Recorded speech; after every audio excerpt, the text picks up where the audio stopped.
CGL की नियुक्तियां हुई उस समय कोर्ट के जो आदेश आए थे सरकार ने उसके अनुसार कदम उठाया था, मगर उस समय कई सारी चीजें कोर्ट के भी संज्ञान में नहीं था, ना ही सरकार और एसआईटी के संज्ञान में था।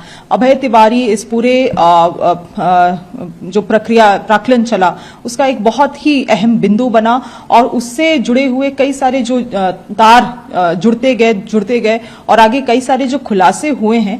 हमें लगता है ऐसे में परीक्षाओं की और संस्थाओं की सैंक्टिटी बनाए रखने के लिए, उसकी पवित्रता को बनाए रखने के लिए ये निर्णय लेना जरूरी था। इससे निश्चित रूप से कई सारे ऐसे अभ्यर्थी हैं जो आज के दिन में नौकरी में हैं, उनका भी जो जीवन है वो प्रभावित होने वाला है।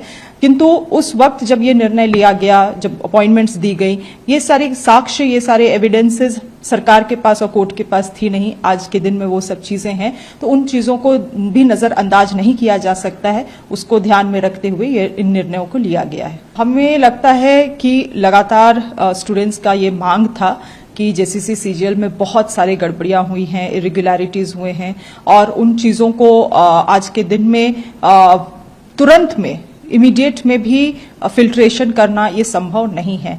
हम लोग ये निर्णय लिए हैं in order to protect the sanctity of these institutions और मुझे विश्वास है कि आने वाले समय में अगर हमें कोर्ट किसी तरह का आगे का आदेश या निर्देश या मार्गदर्शन कोर्ट से प्राप्त होता है तो माननीय न्यायालय का जो भी आदेश रहेगा वो हमारे सरकार के लिए सर्वोपरि रहेगा। बीजेपी और उनके माउथ पीसेस से तो हमको लगता है पूरा देश ही परेशान है। जो उनके नियंत्रण में जो चीजें हैं उस पे वो लोग कुछ काम नहीं कर रहे हैं, उसमें ना वो कुछ कहते हैं, उन मुद्दों पे वो साइलेंट रहना पसंद करते हैं, मगर जहां पे भी उनको कोई भी जगह मिल जाता है राजनीति करने के लिए तो वहां वो उछल पड़ते हैं।